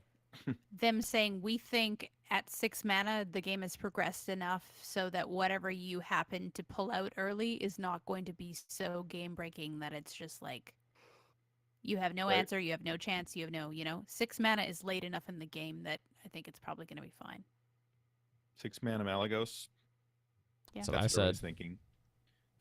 Everyone goes to the Mali straight away. Malagos is strong if it's not 9 mana. It's real good. I think this card's much better in Wild than it is in Standard. For sure. I'd agree. I'm just curious. We still have another spell that we can see from Shaman that's legendary that we don't know yet. And like Grant said in the pre-show, this entire set that we've been seeing so far, again, 45% of the totals, every card that we've been seeing is like, it demands more context. More context. Like, what else do we have here? What else can we look at? Wait and see. This next one, though. Ooh, the Boom Ship! 9 mana. Legendary warrior spell. Sign me up. This card art is fantastic. It reminds me of Laputa, which is a Studio Ghibli film where they like are flying in the airship and they just jump off and their little things. Super cool. Summon 3 random minions from your hand and give them rush.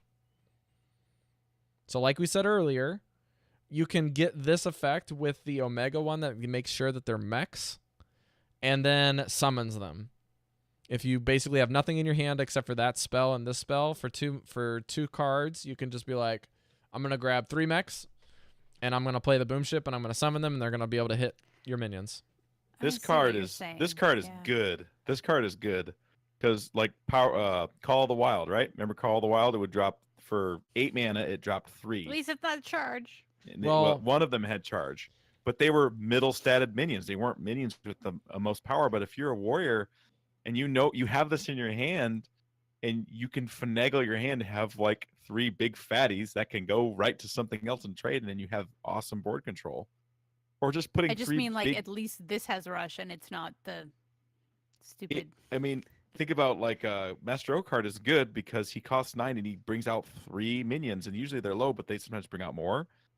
But like if you could pull out 3 big fatty minions, man, that could be really strong. Really strong. I will say that this better than from your deck, right, Rob? Because by turn 9, you're like, what are you gonna have in your deck? Well, this is what I was saying. It's like this card could be really good with like a big warrior list because you have them in your hand, right? So what you do is if you just hold the coin forever, and then you can play Dead Man's Hand, coin, Boom Ship.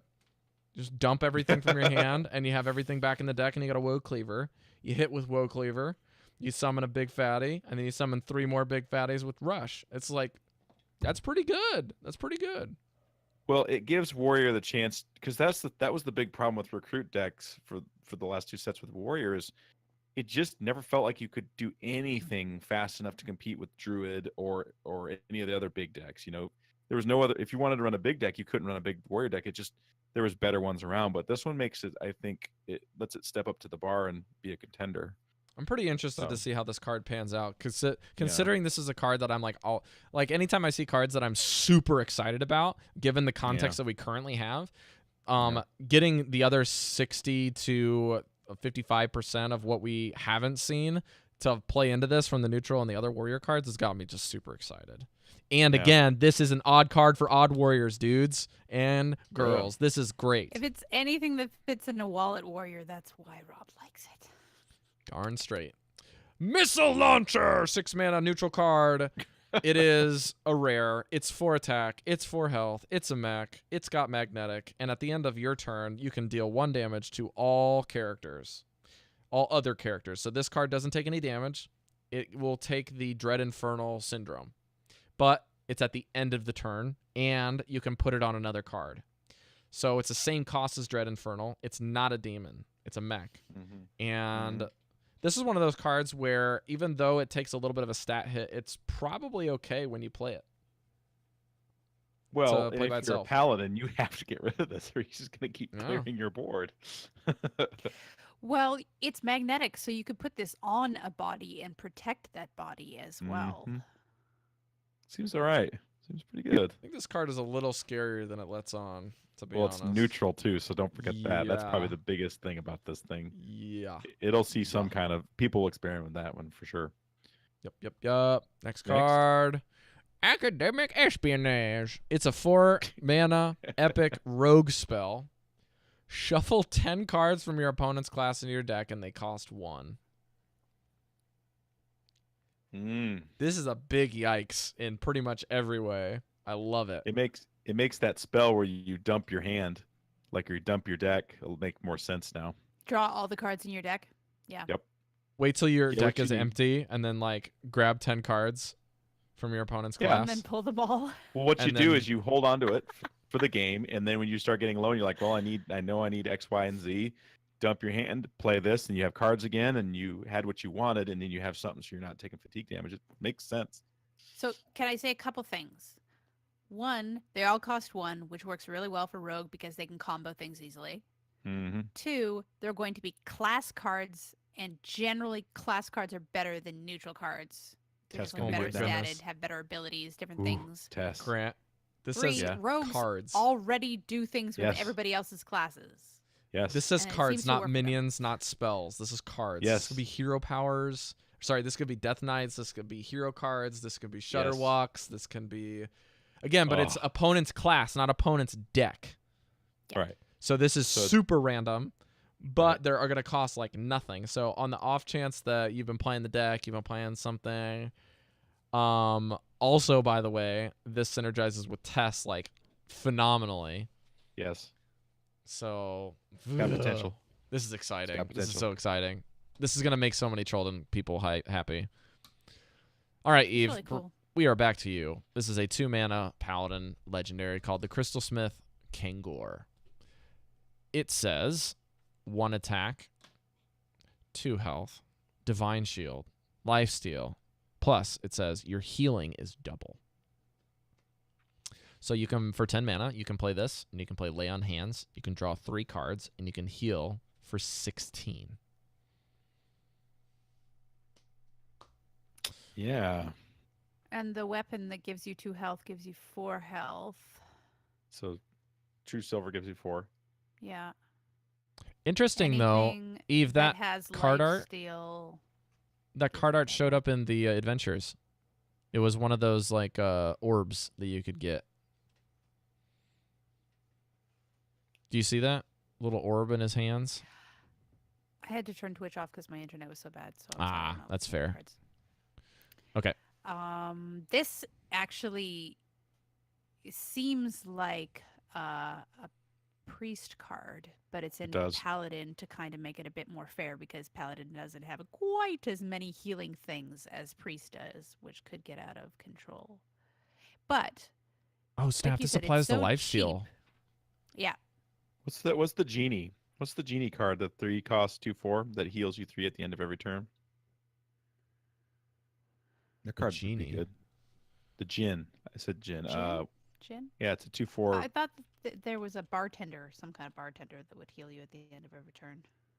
Benevolent. Yeah, that Jinn? was Goons and from- Grimy Goons. Benevolent Jin. Yep. 3 That's the mana, one. 2/4 At the end of your turn. elemental at the end heal of your 3. turn, heal 3 to your hero. Yep. The card you're thinking about, I think, is a Mean Streets card. Eve, the Yeah, Mean Streets. Tauren-looking dude. Yeah. Yeah. Yeah, so just having Divine Shield lifesteal stuff in your deck, you get more lifesteal for your buck. The 2 mana, you can drop it right before you do a Healy thing and still be Yeah. able to have lots of mana left over to do that and get bang for your buck. Yeah. I love legendary minions to have a decent body, but this just has like a key ability, but it doesn't have a decent body. And it's not like a mech. I mean, you could Blessing of Kings it. Like everything is a Blessing of Kings target. That could make it stick around a lot longer. And it's got Divine Shield, so that's something. I'm just not This card excited is by so- healing. Like, who is It's so excited by healing? interesting. Well, I remember back when Old Gods dropped, there was this card called Ragnaros the Light Lord, and there was another card called Forbidden Healing, and people were like, I don't know if we really want this in Paladin. And it turns out It's true. Paladin stuck around way too long. And I think that this is a card that also synergizes with the Death Knight with Uther. It really does. Because you can gain 10 with that weapon. So I think this card is a little bit more interesting in the sense that it's just something that's like a tool just for survival that you need with something else. And a lot of the stuff, something else is just arbitrary within kind of like soft healing you get. So it's more of a control setup. Like you're just setting That's it what up I'm thinking. to do a big Healy turn to get back in the game. Even Chillblade champions will get you 8 health. Yeah. That thing with Rush and Lifesteal, the lizard-looking thing. Lizard-looking thing. Or something? Oh, no, chill. That's only 2. It's a 1/3. But yeah. Yeah, but you could buff it up too. Okay, the next card is a mage card. It's a 4-mana 4/3 elemental for mage. It's called Cosmic Anomaly, and it's a common. It says spell damage +2. Not bad. Really not. Curious, very curious card. I'm excited for what ends up happening with this later on, to be honest. Yeah. Yeah. It's an interesting tool. We also have a really exciting card here. This is another mage card called Shooting Star for 1 mana. It's a spell. Already super hyped. Deal 1 damage to a minion and the minions next to it. So all of these +1 spell damage, +2 spell damage cards are pretty hype for this, right? Right. So there was that there was the mage card. I'm looking it up again. Sorry. It's a 2-mana elemental celestial emissary. This turn, the next spell you cast has +spell damage 2. So this basically is 3 mana, deal 3 damage to 3 targets. Yeah. Yeah, it could be this. Yeah. This card seems like kind of like an anti-paladin card. You can also play this the same turn as Malygos. Yes. Deal 6 damage to 3 minions. Woo! That's a good big. Save Your Bacon card. Yeah. Yeah. So yeah, I think this card's got some potential because it kind of does what Arcane Missiles does, but it's way more controlled. And it's guaranteed to not hit the face. Yep. Because sometimes you don't want Arcane Missiles to hit the face, and you're just like, I just need to get rid of this one thing. So we'll see. All right. We're gonna have to leave the video stream here set up the way it is. Sorry guys if it looks odd. Eve is having some issues, so we're gonna keep moving on the live stream. This is the 6-mana Priest Legendary Zarek Master Cloner. I must say this card art is fan-freaking-tastic. It's so cool. It's pretty sweet. It is 5 attack, 5 health, 6 mana, Death Rattle. If you cast any spells on this minion, resummon it. Power Word Shield, let it die, comes back, Power Word Shield. You can do all kinds of stuff to this thing. It'd be good. It has the potential to just not die unless you silence it. It just stays there forever. I have to mute Eve here because I'm getting feedback directly from her. I can hear it too. The Master Cloner I was seeing is also something that you can probably have as an option with using it as a like the Twilight's Call, right? It summons a 1/1 copy of this. Mm-hmm. And like even if you want to target this with like a spell that just gives you a copy of it in your hand, or you just want to kill a card, like I'm pretty sure you can target this with Shadow or Death, right? Yeah. So you can just death your own minion and get another 5/5 and summon a copy of it. So you basically kill this and you can get it again. Yeah. There's some really cool. It's like a 6-mana version of Sherazin, right? I'm gonna unmute Eve here. Yeah, but better because you don't have to cast a bunch of spells to bring it back. Yeah. You know, because Sherazin was what, 5 or 4? It was a 4-mana 5/3. Yeah, but it's like a different version of Sherazin, right? Yeah, with Priest, but I mean, like, yeah, I think this card has some potential. Again, I don't know what what archetype it's gonna fit in, but I think it's a good card. It's got a lot of potential. Next one. Schwinkway. The Schwinkway. 5 mana. good. Paladin. Rare. Spell. Set the attack and health of all minions to 1. Be a shame if something happened to your mountain giants. Indeed. In freaking deed. This might be a good tech card for Paladin if you're running against a lot of even Warlock or cards that, like, if decks are able to get stuff out, you can just deal with it. You know what I mean?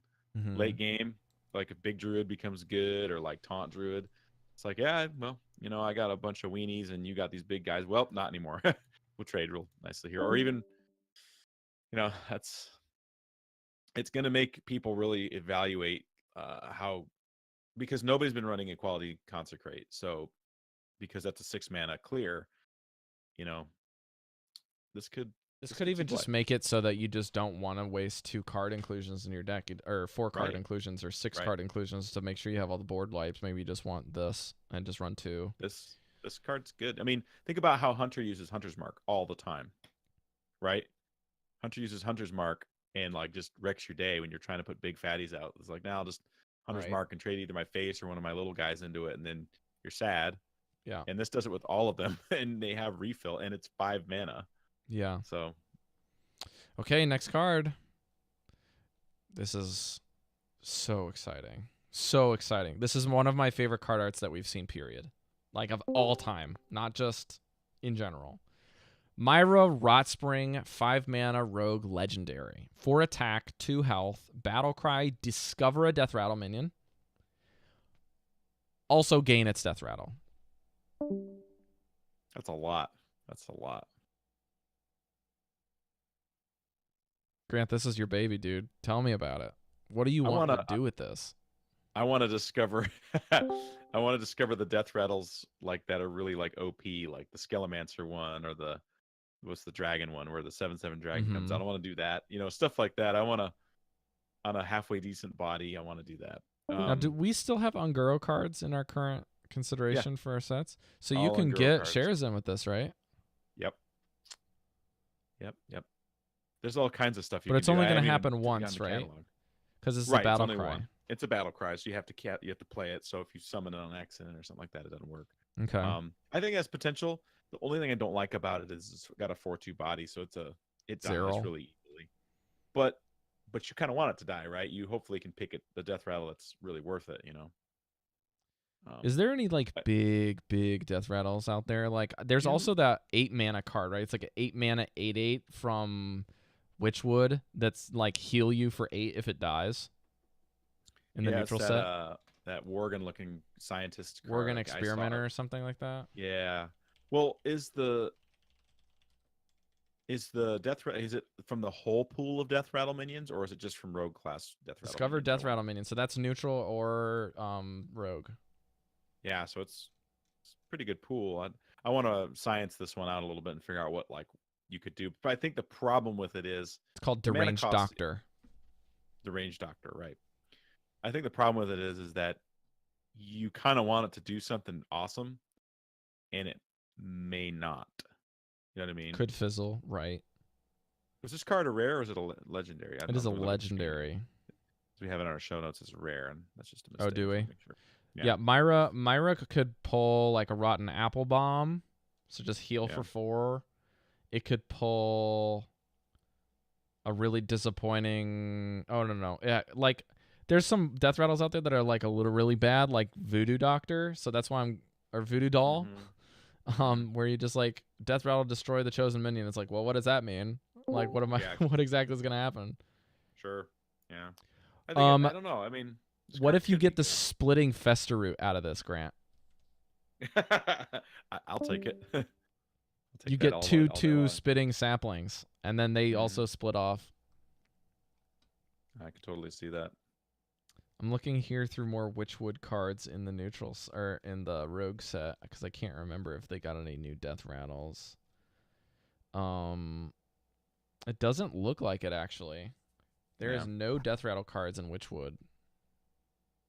I wonder if this card is like going to be included in like Jade Rogue and Wild though. That could be pretty sweet.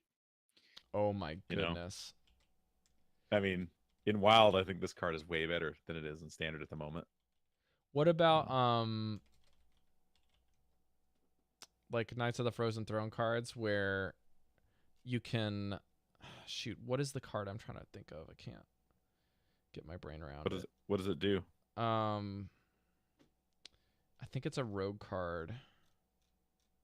Let me go to the rogue. I cannot. My brain is literally farting. I can't. Like I thought of it and then it just disappeared. Well, we're getting late in the show. Maybe we should just move along. Yeah, we can just keep going. That's fine. Yeah. All right. Let's keep going. Number 40. Power Word Replicate. 5 mana epic. For Priest, choose a friendly minion, summon a 5/5 copy of it. I don't get why people are losing their mind over this card right now. In a good way. Well, if you have a really sweet death rattle on a card, that's awful. Or if you have a Lich King that sticks, or you have a big minion that sticks, that's pretty good, you know? It's a little more controlled than the random one. The what's I mean, that people card were in saying this Priest? is like a card that you want to use with Vorax. And I'm just like,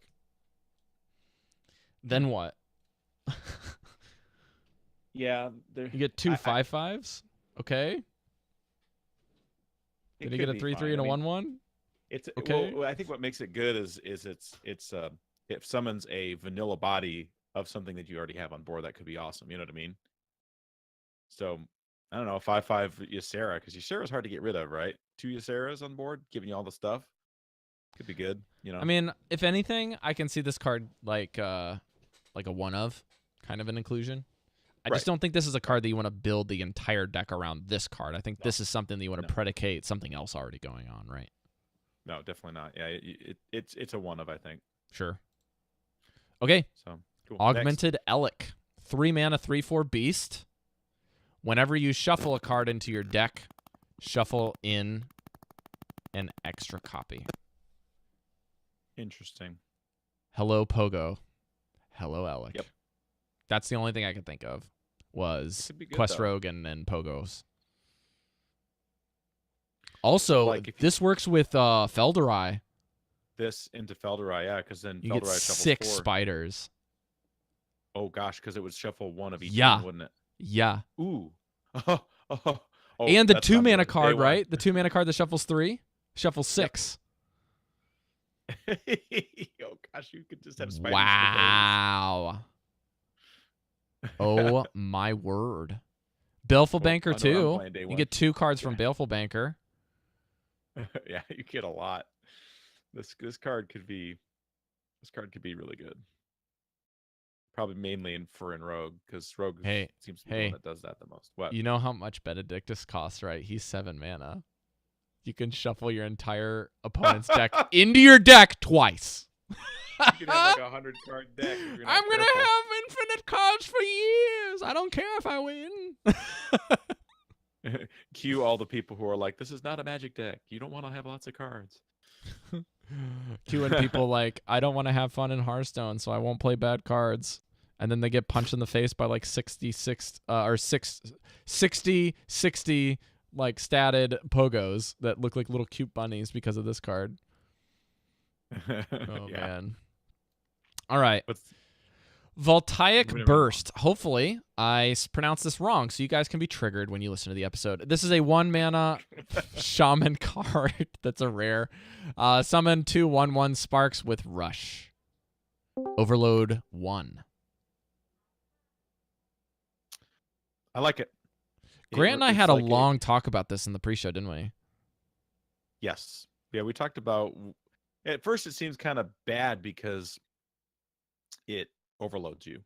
So Yeah. on turn 1, it's kind of like, I don't want to only have 1 mana on turn 2, but it reminds me a lot of Patches, except it's a little more balanced because it can't go face, but you get 2 of them. So it's somewhere between Patches and what was it, Living Roots, we'd said.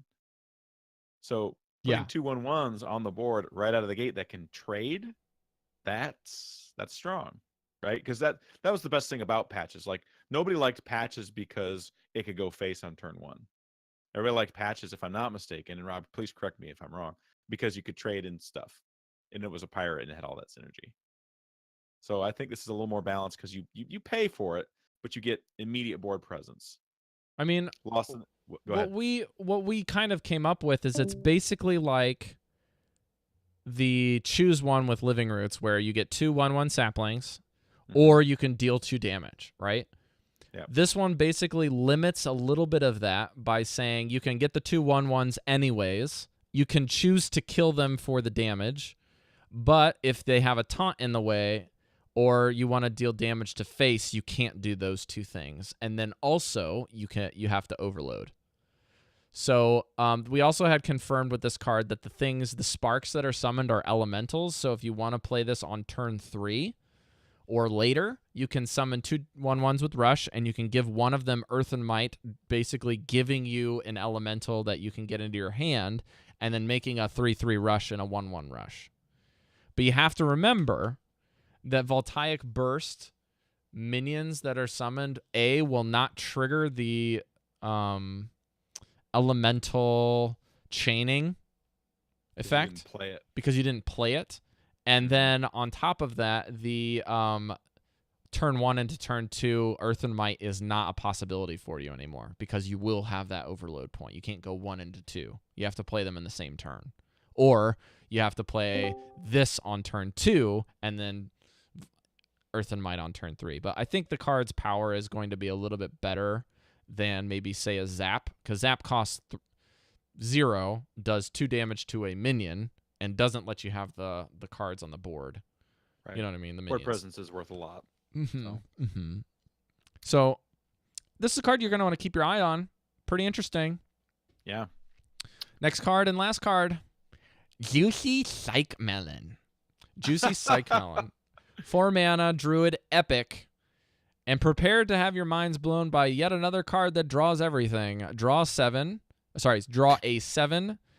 an 8, a 9, and a 10 cost minion from your deck.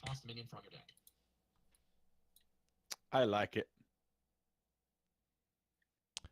This card was real weird. So it's a lot more narrow than it sounds. You can only get minions. You can only get a 7, 8, 9, and 10 if you have them in your deck. And if you play this card on curve, you're basically in the scenario where you can maximize drawing all 4 of these cards. It's 4 mana, draw 4, and you can't use them for a few turns. Given that you still ramp, it may be a good card. But some people are saying that this is going to be good in Wild for specific things. I talked with Steven Sensei a little bit about this actually last night or this morning or something, and he was thinking that Aviata Coon combo would be really good. But you have to remember that you can't draw 2 9-mana cards and a 10-mana card. Yeah. Everything you want has to be the specific mana cost you're looking for, and then you can't double up. Yeah. Yeah. You know, if you leave out the Sleepy Dragons, this could make get no cart real easy. You know, if you're ramping, play this like on turn just later as you're approaching that ramp mana. Get your O-cart and bada boom, bada bing, you know. I'm honestly not too impressed with this card. I think that it's just further dilution when you can It does force the dilution, yeah. Like, you basically say you need to dilute your pool with what you can draw. Right. And guarantee that you're getting specific tools. So, like, if you're in a deck mentality where you want to set up multiple turns with high mana cost cards and you're just empty, you can do that. But I feel like if you're going to do that, you would much rather have the flexibility and have 5 mana to do Nourish. You know what I mean? And I'm not trying to do the whole thing where we're trying to evaluate cards on cards on cards, but rather, you know, comparatively, I think this card's interesting and cool and great to have in the arsenal, but yeah, I mean, it has potential, but I'll take a Nourish, please. Yeah. Yeah. Well, it's about that time, folks. We did go a little over, and partially was trying to stall for time. Unfortunately, just trying to get Eve back in here, see if she can get in here, but we're having lots of technical difficulties. Sorry for the stream. If you're watching live, if you're not watching live, then no worries on your end. This should be edited in your pool, but Grant is going to close us out on the show since I've been talking a lot on where you can find the show. So, Grant, why don't you tell us where the people at home can find us? Yes, please visit our website at www.velenschosen.com. It has links to all the good stuff, the Discord, the Twitter, the Patreon.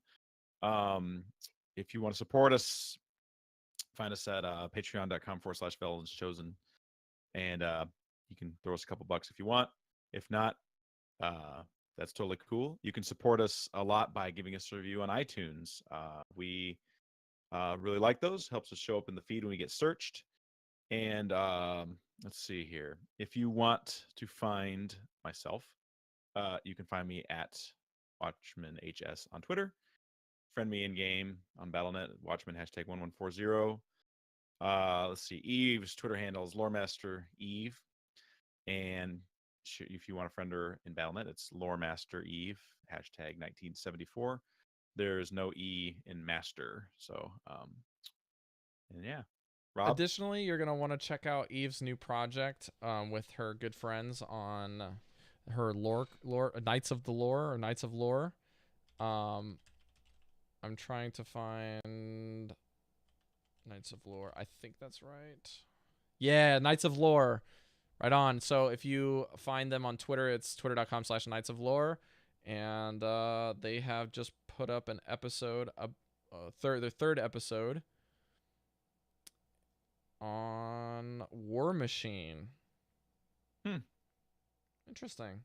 This is with Dan Sheldon, and I think that's right. Or these just might be people that are retweeting it. So anyways, go check it out. This is a cool show if you like lore of anything. They did Destiny, they did this, and they're actually taking on some opinions on potential other video game franchises. So please submit your questions and stuff that you want there. If you want to support Velen shows with Patreon, you can do like our good friend Jamie did and our other friends on Patreon did and support us there. We had no new patrons as yeah, we did. We did? Yeah. Cap Correlator. Oh yeah, good man Scott King, Cap Correlator, my buddy, my friend, my DM, my GM. praise his name. So if you want to support us, thanks Cap for jumping on the bandwagon. We really appreciate it, especially with new expansions on the horizon. And on top of that, we have yet another thing you can do is iTunes. So we have an iTunes review from the UK from Anna Tiger Lily. Says a great listen. I just discovered this podcast, but I love it. Or I only just discovered this podcast. You can really tell how much the hosts enjoy the game, and it's great to get their different perspectives of the cards / decks that they're playing. The lore episodes are amazing too. I've never played WoW, so I didn't have any prior knowledge, but was still captivated by the Gul'dan one. Can't wait to hear more. Thanks again, guys. iTunes reviews are great. Really, really appreciate it. Keep them coming. We're going to close out here with saying that you can find me on Instagram and Twitter at the tag Not Rob. If you like Overwatch, you can find me talking about all kinds of crazy stuff. We're talking about the Overwatch League Finals, which just announced the new winner of the Overwatch League Season 1 today, which no spoilers on this show, but we'll talk about that probably in the next 2 days on omniclab.com. If you want to follow the live stream, we're at twitch.tv/Velen's Chosen Podcast. And this month or in the next couple days, I think Carrie and I will be recording another concept craft about our D&D adventures. Might even hold off until next week. I'm not sure yet because we want to kind of get started on our next travel. We just finished our first module and we just dinged level 4 in D&D last night.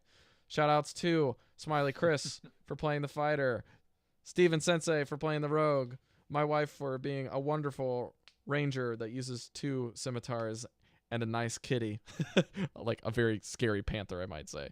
And Jan Jankel, my good friend, for playing the bard, and of course Cap Correlator again for playing the DM. We'll see you guys next week. Remember, not who wander are lost. Hopefully, we have a surprise for you on Eve's End next week that we're excited to announce, but we're not going to tell you until that happens. We'll see you guys next week. Bye. Bye.